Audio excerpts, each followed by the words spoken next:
அதிகாரம் 26. 11ஆம் வருஷம் 1ஆம் தேதியிலே கர்த்தருடைய வார்த்தை எனக்கு உண்டாகி, அவர், மனுபுத்திரனே, தீருவானது எருசலேமுக்கு விரோதமாக ஆ ஆ ஜனசதளங்களின் ஒலிமுக வாசலில் இருந்த நகரி இடிக்கப்பட்டது என்றும், என்னிடமாக எல்லாம் புரண்டு வரும், அது பாழாக்கப்பட்டிருக்க நான் நிரப்பப்படுவேன் என்றும் சொல்லுகிறபடியினால், கர்த்தராகிய ஆண்டவர் சொல்லுகிறது என்னவென்றால், தீருவே, இதோ நான் உனக்கு விரோதமாக வருகிறேன். சமுத்திரம் தன் அலைகளை எழும்பி வர பண்ணுகிற வண்ணமாய் நான் அநேகம் ஜாதிகளை உனக்கு விரோதமாக எழும்பி வர பண்ணுவேன். அவர்கள் தீருவின் மதில்களை அழித்து அதன் கொத்தளங்களை இடித்து போடுவார்கள். நான் அதன் மண்ணும் அதில் இராதபடிக்கு விலக்கி போட்டு அதை வெறும் பாறையாக்கி விடுவேன்.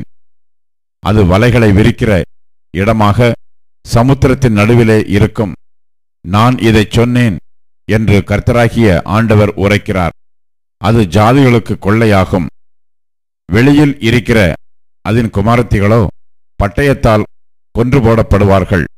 அப்பொழுது நான் கர்த்தர் என்று அறிந்து கொள்வார்கள். கர்த்தராகிய ஆண்டவர் சொல்லுகிறது என்னவென்றால், இதோ நான் ராஜாதி ராஜாவாகிய நேபுகாத் நேச்சார் என்னும் பாபிலோன் ராஜாவை வடக்கே இருந்து குதிரைகளோடும் ரதங்களோடும் குதிரை வீரரோடும் கூட்டத்தோடும் திரளான ஜனத்தோடும் தீருவுக்கு விரோதமாக வரப்பண்ணுவேன்.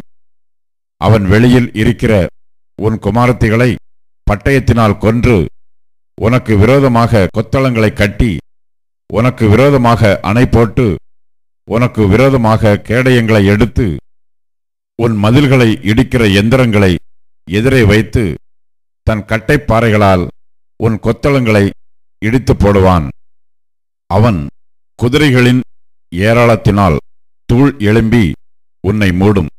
இடித்து திறப்பாக்கப்பட்ட பட்டணத்தில் பிரவேசிக்கும் வண்ணமாக அவன் உன் வாசல்களுக்குள் பிரவேசிக்கையில் குதிரை வீரரும் வண்டில்களும் ரதங்களும் இறைகிற சத்தத்தினாலே உன் மதில்கள் அதிரும். தன் குதிரைகளின் குளம்புகளினால் உன் வீதிகளையெல்லாம் மிதிப்பான். உன் ஜனத்தை பட்டயத்தினால் கொன்று போடுவான். உன் பலமான தூண்கள் தரையில் விழுந்து போகும். அவர்கள் உன் ஆஸ்தியை கொள்ளையிட்டு உன் சரக்குகளை சூறையாடி உன் மதில்களை இடித்து உனக்கு விருப்பமான வீடுகளை அழித்து உன் கல்லுகளையும் உன் மரங்களையும் உன் மண்ணையும் கடலின் நடுவிலே போட்டு விடுவார்கள்.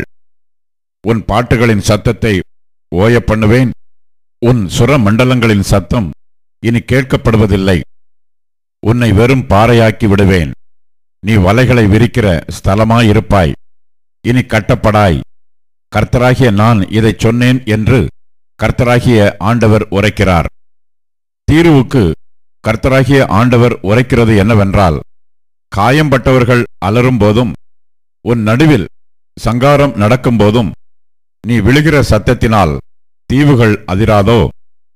கடலரசர் எல்லாரும் தங்கள் சிங்காசனங்களை விட்டு இறங்கி தங்கள் சால்வைகளை கழற்றி தங்கள் சித்திர தையலாடைகளை உரிந்து போடுவார்கள். நடுக்கமே அவர்கள் உடையாகும். தரையிலே உட்கார்ந்து நிமிஷந்தோறும் தத்தளித்து உன் நிமித்தம் பிரமிப்பார்கள். அவர்கள் உன் நிமித்தம் புலம்பி உன்னை குறித்து, கடல் சஞ்சாரிகள் குடியிருந்த புகழ்பெற்ற நகரியே, ஐயோ, உன்னில் தங்கினவர்களுக்கெல்லாம் பயமுண்டாக்கின உன் குடிகளோடும் கூட சமுத்திரத்திலே பலத்திருந்த நீ அழிந்து போனாயோ? நீ விழும் நாளில் தீவுகள் தத்தளிக்கும்.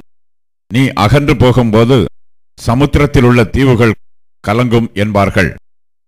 கர்த்தராகிய ஆண்டவர் சொல்லுகிறது என்னவென்றால், நான் உன்னை குடியில்லாத நகரங்களைப் போல பாழான நகரமாக்கும் போதும் மிகுந்த தண்ணீர்கள் உன்னை மூடத்தக்கதாய் நான் உன்மேல் சமுத்திரத்தை வரப்பண்ணும் போதும் பூர்வகாலத்து ஜனத்தண்டைக்கு குழியிலே இறங்கிறவர்களோடே நான் உன்னை இறங்க பண்ணுவேன்.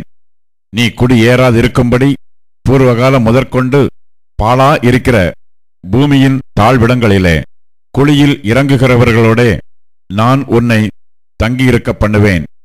ஜீவனுள்ளோருடைய தேசத்திலோ மகிமை விளங்கச் செய்வேன். உன்னை மகா பயங்கரமாக வைப்பேன். இனி நீ இருக்க மாட்டாய். நீ தேடப்பட்டாலும் இனி என்றைக்கும் காணப்பட மாட்டாய் என்று கர்த்தராகிய ஆண்டவர் சொல்லுகிறார் என்றார்.